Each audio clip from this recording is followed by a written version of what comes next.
தப்பு செய்யலாங்க. தெரியாமல் தப்பு செய்யலாம். ஒரு தடவை தப்பு செய்யலாம். 2 தடவை ஓகே, அதுதான் மேக்ஸிமம். அதுவும் செய்யக்கூடாது தான். பட் நான் தப்பை மட்டும்தான் செய்வேன். யார் அதெல்லாம் எதிர்த்து கேள்வி கேட்கக்கூடாது. எதிர்த்து கேள்வி கேட்டால் உனக்கு முத்திரை குத்தப்படும். எதிர்த்துலாம் எவனும் கேள்வி கேட்கக்கூட யோசிக்கக்கூடாது அப்படின்னு சொல்கிற மனநிலைமையை என்னன்னு சொல்கிறது? பாயாசம்னு சொல்கிறதா, ஃபாசிசம்னு சொல்கிறதா, இல்லை ஹிட்லர்னுடைய மறு உருவம் அப்படின்னு சொல்கிறதா? எதை வேணாலும் நீங்கள் வச்சுக்கோங்க. மக்கள் ஆனால் யோசிக்க வேண்டிய சில உண்மைகள் இருக்குது.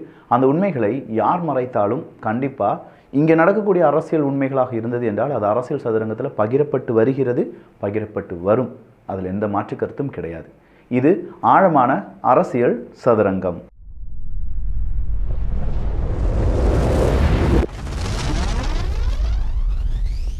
கர்ப்பிணி பெண் அந்த சம்பவத்துக்கு BNS 92 பதிய வாய்ப்பு இருக்குது அப்படின்னு சொல்கிறாங்க. இந்த BNS 92 அப்படிங்கிற சட்டப்பிரிவு என்ன சொல்லுதுன்னா, பிறக்கப்படாத இல்லாட்டி பிறக்காத ஒரு குழந்தையை கொல்வதற்கு அப்படின்னு சொல்கிற அந்த சட்டம் அதுதான்.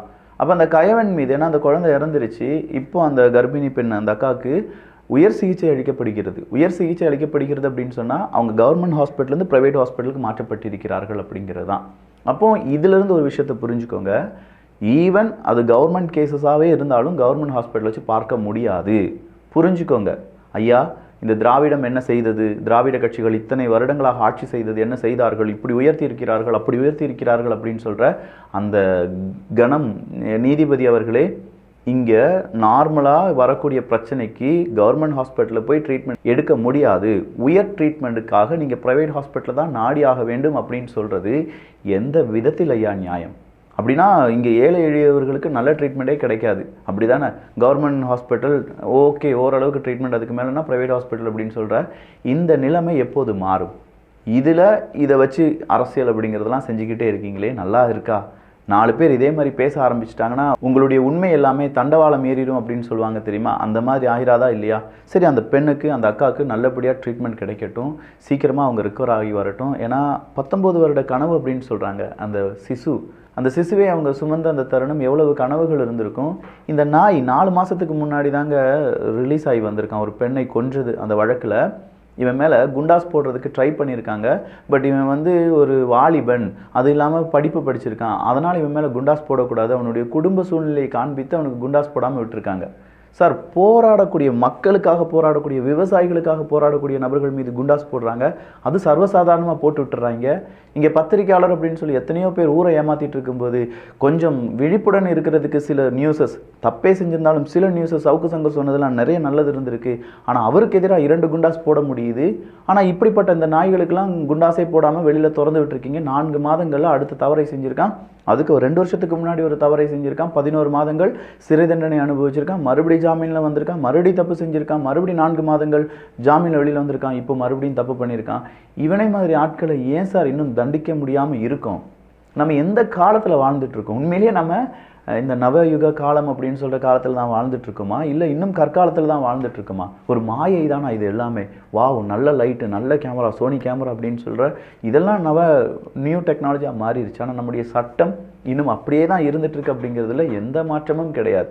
சரி, இதெல்லாம் ஒரு புறம் இருக்குது. அந்த கர்ப்பிணி பெண்ணுக்கு நம்முடைய தமிழ்நாடு அரசாங்கம் சார்பாக 3 லட்சம் ரூபாய் இழப்பீடு அப்படிங்கிறது கொடுக்கப்படும் சொல்லியிருக்காங்க. ஓகே, 3 லட்சம் ரூபாய். இங்கே சாராயத்தில் செத்தானா 10 லட்சம் ரூபாய், இங்கே 3 லட்சம் ரூபான்னு வச்சுக்கோங்களேன். ஆனால் அந்த பெண் யார்? அந்த பெண் எங்கேருந்து எங்கே பயணம் செய்தார்கள்? அந்த பெண்ணினுடைய அப்பா பேர், அந்த பெண்ணுக்கு வயது, கம்ப்ளீட் டீட்டெயில்ஸை ஒரு தமிழ்நாடு அரசாங்கத்தினுடைய முதலமைச்சராக இருக்கக்கூடிய ஒருவருடைய அக்கௌண்ட்டிலிருந்து ப்ரெஸ்ஸுக்கு கொடுக்குறாங்க. அது சோஷியல் மீடியாவில் பகிரப்படுகிறது அப்படின்னு சொல்கிறது உங்களால் அக்செப்ட் பண்ண முடியுதா? நான் நார்மலாக கேட்குறேன். உங்கள் வீட்டில் ஒரு பெண் இதே மாதிரியான ஒரு பாலியல் துன்புறுத்தலுக்கு ஆளாக்கப்பட்டு அவங்க கீழே விழுந்துடுறாங்க, உங்கள் கை உடைக்கப்பட்டிருக்கிறது, அவங்க பேட்டி கொடுக்குறாங்க, அதெல்லாம் முகத்தெல்லாம் பிளர் பண்ணிட்டு தான் நியூஸ் மீடியா அந்த வீடியோவை டெலிகாஸ்ட் பண்ணுறாங்க. அப்படிப்பட்ட ஒருத்தவங்களுடைய பெயர், முகவரி, அவங்களுடைய அட்ரஸ் எல்லாம் சொல்லுவீங்களா நீங்கள்? எத்தனை பேர் அந்த பெண்ணை இனிமேல் பார்க்கக்கூடிய நபர்கள், இல்லை உங்கள் உறவினர்கள் பார்த்தார்கள் என்றால் ஒரு வேறு விதமாக பார்க்கிறது. அந்த பெண்ணுக்கு ஏற்படக்கூடிய மனக்கசப்புகள், வரும் காலத்தில் ஏற்படக்கூடிய பிரச்சனைகள், இந்த நியூஸ் எல்லாருக்கும் ஸ்ப்ரெட் ஆகும். 5 வருஷத்துக்கு பிறகும் அந்த நியூஸ் அங்கேயே தான் இருக்கும். அப்போ அதை பார்க்கக்கூடிய அந்த பெண்ணினுடைய மனநிலைமை எப்படி இருக்கும்? இது ஒரு அரசாங்கம் செய்துங்க. வேற யாரும் செய்யலை. இது ஒரு தனிநபர் செஞ்சுருந்தாங்கன்னா பிடிச்சி உள்ள கொத்துக்கி போடுங்க, 4 கும்மாங்குத்து குத்துங்க அப்படின்னு சொல்லிடலாம். இன்னும் அந்த அண்ணா பல்கலைக்கழக பிரச்சனை, அதில் எஃப்ஐஆர் எப்படி லீக் ஆச்சு அப்படிங்கிறது தெரியலை. சத்தியமாக இன்னும் தெரியலை, நம்மளால் இன்னும் கண்டுபிடிக்க முடியல. காவல்துறைக்கு எதிராக நீதிமன்றம் அவங்களுடைய சாட்டை சுழட்டிய பின்பும் இன்றளவும் அதற்கான உண்மைத்தன்மை யார் வெளியிட்டார்கள் அப்படிங்கிறத கண்டுபிடிக்க முடியல. நிறைய பத்திரிகையாளர்கள் அவங்களுடைய செல்ஃபோன்லாம் கொண்டு போய் பறிமுதல் பண்ணாங்க அப்படிங்கிற வழக்கும், அதற்கு பிறகு அவங்க அந்த பத்திரிகையாளர்கள்லாம் போய் நீதிமன்றத்தில் ஒரு கேஸை போடுறாங்க, எங்களுடைய செல்ஃபோனெல்லாம் ஸ்பெஷல் இன்வெஸ்டிகேஷன் டீம் வாங்கிட்டு போயிட்டாங்க, எங்களுடைய செல்ஃபோனை தர சொல்லுங்க அப்படின்னு சொல்லி. அப்போ யார் எஃப்ஐஆரை லீக் பண்ணாங்க அப்படிங்கிறது தெரியலப்போ அதுக்கான விசாரணை நடந்துட்டு இருக்கு அப்படின்னு சொல்லிட்டு இருக்கிற அந்த எஃப்ஐஆர் லீக் ஓகே. ஈசிஆரில் சம்பவம் நடந்துச்சு, ஞாபகம் இருக்கா? திமுக கொடியை முன்னாடி குத்துனா நம்ம டோல்கேட்லாம் ஃப்ரீயாக போயிட்டு வந்துடலான்னு சொல்கிற ஒரு 4-5 பேர் சேர்ந்து, எல்லாமே வாலிபர்கள், அதனால் அவங்களுடைய பெயரை சொல்ல முடியாதுன்னு சொன்ன உயர் காவல்துறை அதிகாரி, ஆனால் அதில் பாதிக்கப்பட்ட பெண்களுடைய ஒட்டுமொத்தமான டீட்டெயில்ஸை வெளி உலகத்துக்கு சொன்னாங்க, ஞாபகம் இருக்கா? அப்போ பாதிக்கப்பட்டவர்களுடைய பெயரை எல்லாருக்கும் முன்னாடியும் சொல்லிடுறாங்கய்யா. அது ஈசிஆர் விஷயத்துலையும் நடந்துச்சு.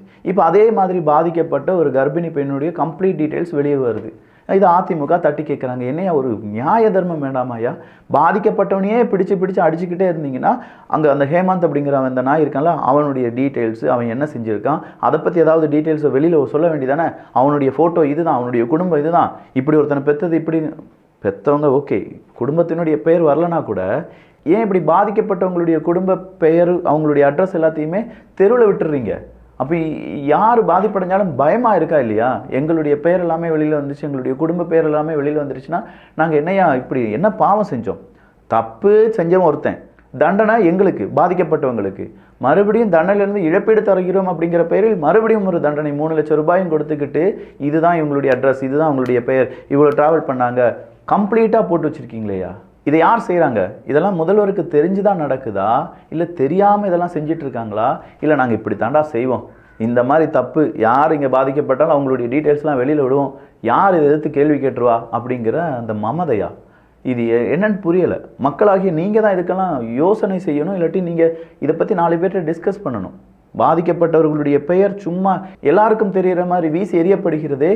இதே மாதிரி நாளைக்கு நம்ம கம்ப்ளைண்ட் கொடுத்துட்டோம்னா, ஜகபர் அலி மறக்கல யாருமே, அவர் வேறு யாரும் கிடையாதுங்க, அந்த கொள்ளை போகிறதையா நம்முடைய இயற்கை வளம் அப்படின்னு சொல்லி அவருடைய கம்ப்ளைண்ட்டை கொடுக்குறார். அவருடைய கம்ப்ளைண்ட் அங்கே கொடுக்கப்பட்ட கொஞ்சம் நேரத்திலேயே யார் கொள்ளையடிக்கிறாங்களோ அவங்க பக்கம் அது போயிருதான். உன் மேலே ஒரு கம்ப்ளைண்ட் வந்திருக்கியா, இவன் தான் கொடுத்துருக்கான் அப்படின்னு சொல்கிறது. அப்போ இங்கே பாதிக்கப்பட்டது யார்? உண்மையாக மக்களுக்கு நல்லது செய்யணும்னு நினச்ச ஒரு நபர், அவரை 4 பேர் சேர்ந்து வண்டி ஏற்றி கொண்டுட்டாங்க அப்படிங்கிற செய்தியை நம்மளாம் மறந்துருப்போம். என்ன, அந்த மனுஷன் நமக்காக போராடினார், அதனால் அவரை நம்ம மறந்துடுவோம், ஒரு நாளில் மறந்துடுவோம். ஆனால் நம்மளை ஏமாற்றி இருக்கக்கூடிய அரசியல்வாதிகளை அப்படி வச்சு போற்றுவோம். அப்படி போற்றுவோம். நம்ம எப்படி போற்றுவோம்? ஆண்டாண்டு காலமாக, பல தலைமுறைகளாக, எங்கள் அப்பா அம்மா காலத்துலேயும் அந்த கட்சி தான்யா, இப்படிலாம் சொல்லக்கூடிய நபர்கள் இருக்காங்க. அவன் என்ன நம்மளை ஏமாத்தினா, எவ்வளோ வாக்குறுதிகள் தந்தாங்க, அந்த வாக்குறுதிகள் எத்தனை நிறைவேற்றினார்கள், எவ்வளோ பொய் வாக்குறுதிகள், அதனால் நமக்கு ஏற்பட்ட கடன், அந்த கடனால் நம்முடைய தலைமுறை ஏற்படக்கூடிய பிரச்சனைகள், இதை பற்றிலாம் யாருக்கும் யோசனையே கிடையாதுல்ல. இப்போ இருக்கக்கூடிய யங்ஸ்டர்ஸ் கொஞ்சம் யோசிக்க ஆரம்பிச்சிருக்காங்க, நான் நம்புகிறேன். டிபி டூப்ஸ் நல்லாவே யோசிக்க ஆரம்பிச்சிருக்கோம்ப்பா, அதில் எனக்கு மாற்று கருத்தே கிடையாது. 1-2 லட்சம் பேர் பார்க்குறீங்களா, ஏதோ ஒரு மாற்றம் நிகழும் அப்படிங்கிற நம்பிக்கை எனக்கு இருக்குது. இன்னும் அது இன்க்ரீஸ் ஆகும். அடுத்த 1 வருஷம் அரசியல் சதுரங்கம் பீக்கில் இருக்கும் அப்படிங்கிறது தெரியும். ஆனால் இதே மாதிரியான உண்மைத்தன்மையுடன் எல்லா ஊடகமும் செயல்பட்டது என்றால் எப்படி இருக்கும்? எவ்வளோ பெரிய மாற்றத்தை நம்மளால் பார்க்க முடியும்? ஏன் நம்ம ஊடகங்கள் பயப்படுறாங்க, இல்லை அதை சொல்ல மறுக்கிறதுக்கான காரணம் என்ன? ஏன்னா நான் சாதாரணமாக சொல்ல, இதுக்கு கீழே இன்னும் 2 நியூஸ் எடுத்து வச்சுருக்கேன். அதை நீங்கள் கேள்வி கூட பட்டிருக்க மாட்டீங்க. அந்த நியூஸை நான் உங்களுக்கு சொன்ன பிறகு நான் கேட்ட கேள்வி நீங்களும் கேட்பீங்க. சரி, இப்போ அடுத்ததாக வந்திருக்கக்கூடிய இன்னொரு செய்தி என்ன அப்படின்னு பார்த்தீங்கன்னா, அன்பில் மகேஷ் அவர்களுடைய ஸ்பீச். இங்கே எவ்வளவு பள்ளியில், கல்லூரிகளில் எவ்வளோ பிரச்சனைகள் நடந்துகிட்ருக்கு, எவ்வளோ பாலியல் துன்புறுத்தல்கள், பாலியல் அச்சுறுத்தல்கள், அங்கே இருக்கக்கூடிய ஆசிரியர்கள் கைது செய்யப்படுறாங்க. இதை பற்றி அன்பில் மகேஷ் அவர்கள் எப்போது பேசி பார்த்தீங்களா? ஒரே ஒரு தடவை பேசினார். எவனாக இருந்தாலும் நாங்கள் அரெஸ்ட் பண்ணுவோம், நாங்கள் தக்க நடவடிக்கை எடுப்போம் அப்படின்னு சொன்னார். ஆனால் அதுக்கு பிறகு என்ன நடந்துச்சு அப்படிங்கிறதெல்லாம் தெரியல. ஆனால் அப்படிப்பட்ட அன்பில் மகேஷ் அவர்கள் இன்றைக்கி பேசின ஒரு பேச்சை சன் டிவிலேருந்து எல்லாருமே லைவாக டெலிகாஸ்ட் பண்ணிட்டு இருக்காங்க. 1 தடவை 2 தடவை கிடையாது, நொடி டெலிகாஸ்ட் பண்ணிட்டு இருக்காங்க. அது என்ன அப்படின்னு கேட்டிங்கன்னா, ஒரு முஸ்லீம் அசோசியேஷனுடைய ஒரு ஃபங்க்ஷன். அந்த ஃபங்க்ஷனில் ஒரு காலேஜ், நியூ காலேஜ் அப்படின்னு தோணுது, அந்த ஃபங்க்ஷனில் 10ஆவது வகுப்பு 12ஆவது வகுப்பில் இருக்கக்கூடியவங்களுக்கு ஃபண்டு, ஏழ்மையாக இருக்கக்கூடிய மாணவ மாணவிகளுக்கு உதவி செய்கிறாங்க. ஒரு பேகு, கொஞ்சம் ஃபண்ட் அப்படிங்கிறது கொடுக்கப்படுது. அதில் அன்பில் மகேஷ் அவர்கள் பேசுகிறாங்க, கருப்பு பர்தா போட்டு உட்கார்ந்துருக்கிற மாணவிகள் பார்த்தால் பெரியார் ஞாபகம்தான் வருகிறது. அப்படின்னு சொல்லியிருக்காரு அன்பில் மகேஷ் அவர்கள். இந்த கருப்பு பருதா அணிஞ்சிட்டு இங்க உட்கார்ந்துருக்கிறத பார்க்கும் பொழுது எங்க பார்த்தாலும் கருப்பு சட்டையில தந்தை பெரியார் உட்கார்ந்துருக்க மாதிரியான ஒரு உணர்வை தான் எனக்கு இங்கே தந்து கொண்டிருக்கிறது. ஆனால் உண்மையிலேயே அன்பில் மகேஷ் அவர்களே இதை பேசுறதுக்கு ஒரு தனி திராணியும் தெம்பும் வேணும். அங்கே பெரியார் அவர்களை பேச வேண்டியதுக்கான தேவை இருக்கா? கேட்டால் பெண்ணை படிக்க வைத்தது அவங்க தான் அப்படின்னு சொல்லுவாங்க. இதே பெண்களை படிக்க வைப்பதற்கு நிறைய பேர் போராடி இருக்காங்க அப்படிங்கிறதும் தெரியும். பட் இந்த இடத்த யார் சரியாக பிடிச்சிக்கிட்டாங்கன்னா இடும்பவனம் கார்த்திக் அவர்கள் பிடிச்சிட்டாங்க. அவருடைய ஒரு ட்விட்டர் பக்கத்தில் ஒரு பதிவை போட்டிருக்காரு. பர்தா ஒழிக்கப்பட வேண்டும் என குடியரசு இதழில் 14/10/1928 அன்று கட்டுரை எழுதியவர் பெரியார் ஈவேரா அப்படின்னு சொல்லியிருக்காங்க. இதே ஈவேரா தான் பர்தா ஒழிக்கப்பட வேண்டும் அப்படின்னு சொல்லி குரல் கொடுத்தவர். இதே பர்தாவை பார்த்தா அவங்களுக்கு பெரியார் ஞாபகம் வருது அப்படின்னு சொல்கிறீங்களே, என்ன நியாயம்? எப்படி ஒரு கான்ட்ரடிக்ஷனாக மாறுது அப்படிங்கிற மாதிரி ஒரு கேள்வியை கேட்டிருக்காங்க. நியாயமான கேள்வியாக பட்டுச்சுன்னா ஓகே, அதுக்கு நீங்களே ஒரு மதிப்பெண்ணை கீழே கொடுத்துருங்க. அடுத்ததாக இன்னொரு செய்தி. எப்போ இந்த சாதி வாரியாக கணக்கெடுப்பு எடுக்கிறதுல என்ன உங்களுக்கு சிக்கல்? சாதி வாரியாக கணக்கெடுத்தால் தானே எத்தனை சாதியில் இருக்கக்கூடியவங்க இவ்வளோ இருக்காங்க, அவங்களுக்கான அலவன்ஸ் எல்லாமே கிடைக்குதா, இல்லை எத்தனை பேர் ஏமாற்றப்படுகிறார்கள், யாருக்கு உண்மையான அரசாங்க சலுகைகள் கிடைக்கப்பட வேண்டும் அப்படிங்கிற உண்மைகளாக நம்ம தெரிந்து கொள்வோம். அப்போ சாதி வாரிய கணக்கெடுப்பு எடுப்பதற்கு உங்களுக்கு என்ன பிரச்சனை, எடுப்பீங்களா இல்லையா அப்படின்னு சொல்லி தமிழக வெற்றி கழகத்தினுடைய இப்போதைய கொள்கை பரப்பு செயலாளர் ராஜ்மோகன் அவர்கள் ஒரு கேள்வியை கேட்குறாங்க. அதுக்கு திமுகவை சார்ந்தவர் என்ன தெரியுமா சொல்கிறாங்க? சாதி வாரியான கணக்கெடுப்பை நாங்கள் ஒன்றிய அரசாங்கத்தை எடுக்க வைப்போம், அப்படி எடுக்க வைக்கலன்னா அதை எடுக்க வைப்பதற்கான சூட்சமும் எங்களுக்கு தெரியும், நாங்கள் அதை செய்வோம் அப்படின்னு சொல்லியிருக்காரு. சாதிவாரி கணக்கெடுப்பை ஒன்றிய அரசை நடத்தி வைக்க அந்த முயற்சிகளை எடுப்போம். அதை எப்படி செய்யணும்னு தெரியும், அதை செய்து காட்டுவோம். அதை எப்படி செய்யணும்னு தெரியும், அதை செய்து காட்டுவோம். அதை எப்படி செய்யணும்னு தெரியும், அதை செய்து காட்டுவோம். வேற லெவல். நீட்டை ஒழிப்போம், அதற்கான சூட்சமும் எங்களுக்கு தெரியும். எடிட்டர் அந்த வீடியோ மட்டும் போட்டு விடுங்களேன். திராவிட முன்னேற்ற கழகம் ஆட்சிக்கு வந்ததுன்னா கண்டிப்பா நீட் தேர்வு ரத்து செய்யப்படும். எங்களுக்கு தெரியும் எப்படி ரத்து பண்ணணும்னு.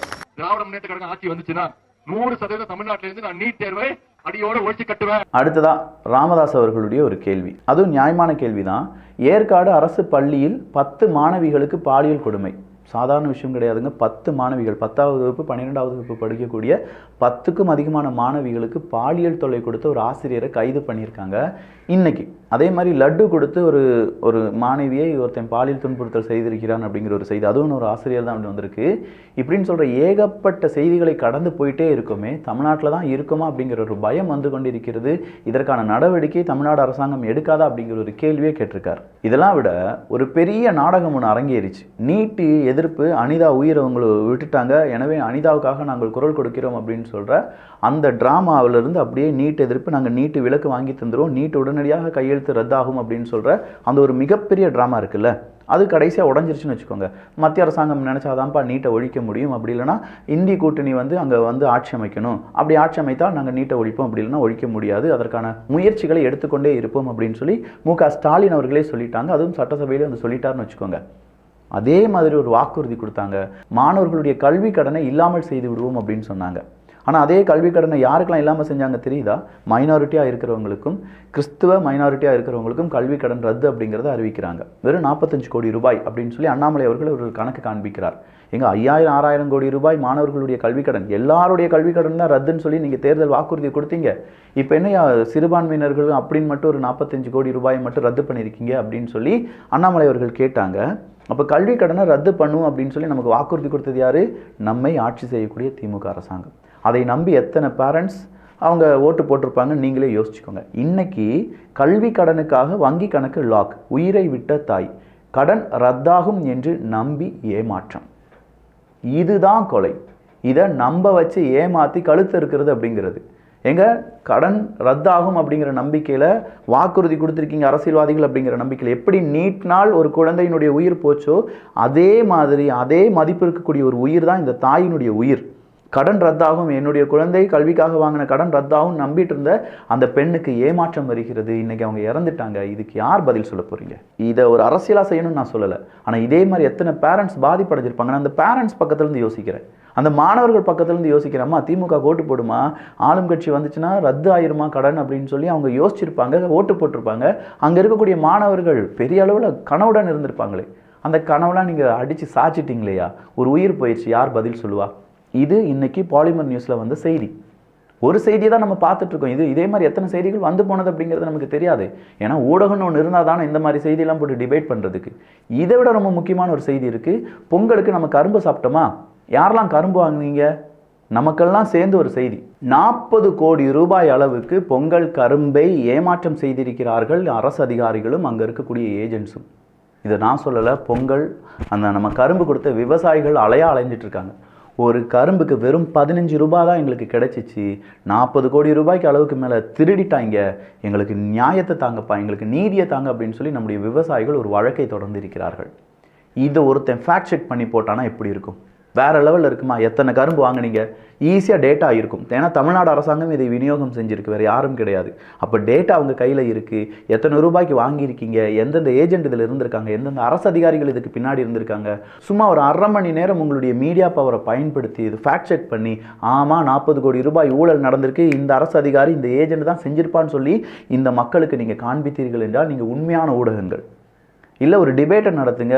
விவசாயிகள் 40 கோடி ரூபாய் உங்களுக்கு வேணால் பாக்கெட் மணி, அங்கே இருக்கக்கூடிய விவசாயிகளுக்கு அது 10 வருஷம் கிடையாது, 100 வருஷம் ஆனாலும் அவனுடைய தலைமுறை கூட அந்த 40 கோடி ரூபாய் பார்த்துருக்காது. பார்க்க முடியாதியா? விவசாயத்தில் எத்தனை கோடியாக பார்க்க முடியும்? லட்சங்களை பார்க்க முடியல, ஆயிரங்களை பார்க்க முடியாமல் அத்தனை விவசாயிகளும் கண்ணீர் வடித்து கொண்டு இருக்கும்போது 40 கோடி ரூபாய் கரும்பில் மட்டுமே ஊழல் அடிச்சிருக்கீங்க அப்படின்னு சொல்கிறத இன்னைக்கு விவசாயிகள் வந்து சொல்கிற அளவுக்கு இருக்கே. அந்த விவசாயிகளுக்கு 15 ரூபாய் தான் கொடுத்துருக்காங்க அப்படின்னு சொல்கிறாங்களே. இதை பற்றிலாம் நம்ம பேசாமல் விட்டுட்டோன்னா எதை பற்றி நம்ம பேச போகிறோம்? எதை பற்றி நம்ம பேசி என்ன பிரயோஜனம்? கூலி படப்பிடிப்பில் ரஜினிகாந்த் அவர்கள் சொன்ன சொல் தெரியுமா அப்படின்னு சொல்லி அதை இன்னைக்கு டைட்டில் கார்டாக போட்டுட்ருக்காங்க. கூலி டைட்டில் கார்டு இல்லாட்டி சினிமா முக்கியமா, கரும்புக்கு கூலி கிடைக்கலன்னு சொல்கிற விவசாயிகளுடைய கோரிக்கை முக்கியமா? இதை தானே பேசணும். ஒவ்வொரு ஊடகமும் ஒவ்வொரு அரசியல்வாதியும் இதை தானே பேசணும். பேச மறுக்கிறார்களே. காரணம் என்னென்னா நம்ம அந்தளவுக்கு முட்டாளாக இருந்துகிட்ருக்கோம். நவாஸ்கனி அவர்கள் வந்து சொல்கிறாங்க, நான் எந்த மதத்துக்கும் எதிரானவன் கிடையாது, விஷயத்தை திசை திருப்பி விட்டார்கள், நான் வந்து அப்படின்னு சொல்கிறார். சார், உங்களுடைய ஆதரவாளர்கள் அங்கே போய் மாமிசம் சாப்பிட்டாங்க, வீடியோ எடுத்து ஃபோட்டோ எடுத்து சொன்னதுக்கான அந்த காரணம் இன்னும் நவாஸ்கனி அவர்கள் கொடுக்கவில்லை என்பதும் குறிப்பிடத்தக்கது. எது எப்படி இருந்தாலும் என்ன சொன்னாலும் நம்புறதுக்கு ஒரு மக்கள் கூட்டம் தயாராக இருக்குது. இல்லை அந்த மக்கள் கூட்டத்தை திசை திருப்பதற்காக நான் சொல்கிறத நீ நம்பலனாலும் பரவாயில்ல, அவன் சொல்கிறத நம்பிடாத அப்படின்னு சொல்கிறதுக்கு தான் அரசியல்வாதிகள் இருக்காங்க. நீ எனக்காக ஓட்டு போடாத, நீ எனக்காக ஓட்டு போடணும்னு நான் சொல்லலை, ஆனால் அவனுக்கு ஓட்டு போட்டு வீணாயிராத, வடமாநில மாதிரி ஆயிராத அப்படின்னு சொல்லி மிரட்டியே உருட்டியே இங்கே பல விஷயங்கள் அவங்களுக்கு தேவையான விஷயங்களாக மாற்றி வருகிறார்கள். உண்மையை சொன்னால் பக்கத்து வீட்டுக்காரன் குழந்தை நல்லா படிக்குதுன்னு சொல்லி நம்ம வீட்டு குழந்தைய அடித்து அந்த குழந்தைய ஒன்றுமே இல்லாமல் செய்வோம் பார்த்தீங்களா? அதே மாதிரியான நிலைமையில தான் நாமளும் இருந்துகிட்ருக்கோம். நல்லதை பகிர்ந்து நல்ல சமுதாயத்தை உருவாக்குவோம். நன்றி, வணக்கம்.